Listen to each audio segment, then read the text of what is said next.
Art versus Cupid by Ella Wheeler Wilcox. A room in a private house. A maiden sitting before a fire, meditating.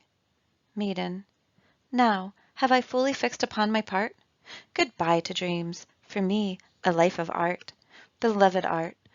Oh, realm serene and fair, above the mean and sordid world of care, above earth's small ambitions and desires. Art. Art, the very word my soul inspires. From foolish memories it sets me free. Not what has been, but that which is to be, absorbs me now. Adieu to vain regret. The bow is tensely drawn, the target set. A knock at the door. Maid, aside. The night is dark and chill. The hour is late. Aloud. Who knocks upon my door? A voice outside. 'Tis I, your fate. Maid. Thou dost deceive not me, but thine own self. My fate is not a wandering, vagrant elf. My fate is here, within this throbbing heart, that beats alone for glory and for art. Voice. Another knock at the door. Pray, let me in. I am so faint and cold. Door is pushed ajar. Enter Cupid, who approaches the fire with outstretched hands. Maid indignantly.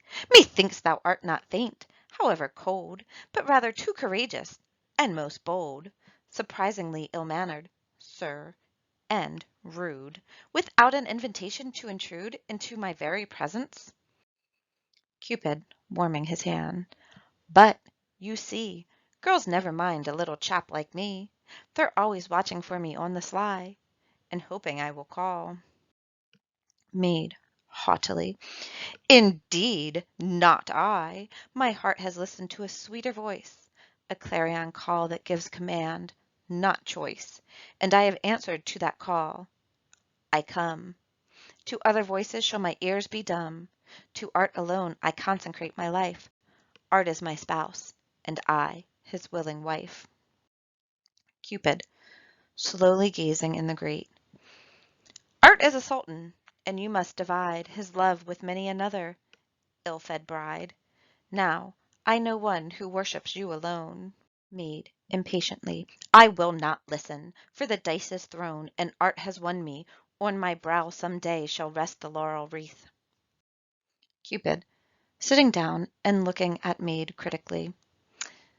Just let me say, I think sweet orange blossoms under lace are better suited to your type of face. Maid, ignoring interruption.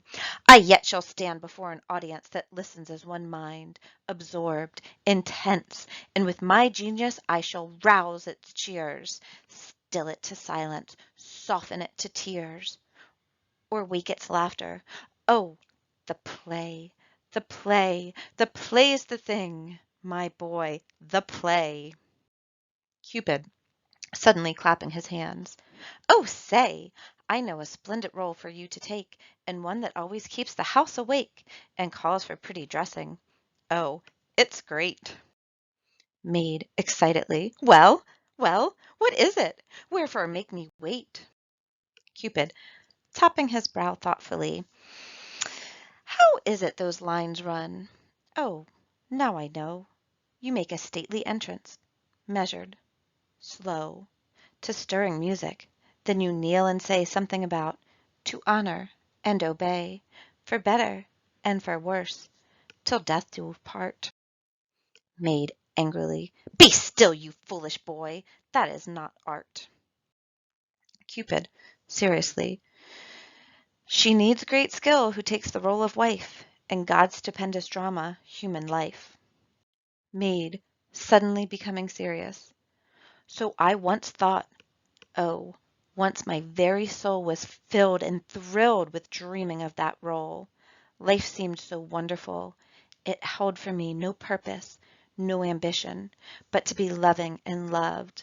My highest thought of fame was someday bearing my dear lover's name. Alone, I ofttimes utter it aloud, or wrote it down, half timid and all proud. to see myself lost utterly in him, as some small star might joy in growing dim, when sinking in the sun, or as the dew, forgetting the brief little life it knew in space, might on the ocean's bosom fall, and ask for nothing, only to give all.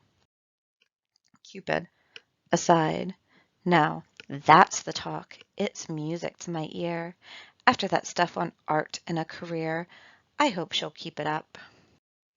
Maiden, continuing her reverie. Again, my dream shaped into changing pictures. I would seem to see myself in beautiful array, move down the aisle upon my wedding day. And then I saw the modest living room, with lighted lamp and fragrant plants in bloom, and books and sewing scattered all about, and just we two alone. Cupid, in glee, aside. There's not a doubt I'll land her yet. Maiden, my dream kaleidoscope changed still again, and framed love's dearest hope, the trinity of home, and life was good, and all its deepest meaning understood. Sits lost in a dream, behind scenes, a voice sings a lullaby, beautiful land of Nod. Cupid, in ecstasy, tiptoes about and clasps his hands in delight. Another scene, a matron in her prime. I saw myself glide peacefully with time into the quiet middle years, content with simple joys the dear home circle lent. My sons and daughters made my diadem. I saw my happy youth renewed in them. The pain of growing old lost all its sting, for love stood near in winter as in spring. Cupid tiptoes to the door and makes the signal. Maiden starts up dramatically. 'Twas but a dream. I woke all suddenly, the world had changed, and now life means to me my art, the stage, excitement in the crowd, the glare of many footlights, and the loud applause of men as I cry in rage, "Give me the dagger!" or creep down the stage, and that sleepwalking scene. Oh, art like mine will send the chills down every listener's spine, and when I choose, salt tears shall freely flow, as in the moonlight I cry, "Romeo, Romeo, oh wherefore art thou Romeo? Aye, 'tis done, my dream of home life." Cupid, it is but begun. Maiden, the heart but once can dream a dream so fair, and so henceforth love thoughts I do forswear. Since faith in love has crumbled to the dust, in fame alone I put my hope and trust. Cupid at the door beckons excitedly. Enter lover with outstretched arms.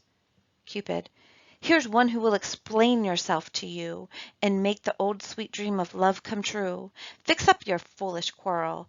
Time is brief, so waste no more of it in doubt or grief. The lovers meet and embrace. Cupid, in doorway, warm lip to lip, and heart to beating heart. The cast is made. My lady has her part. Curtain.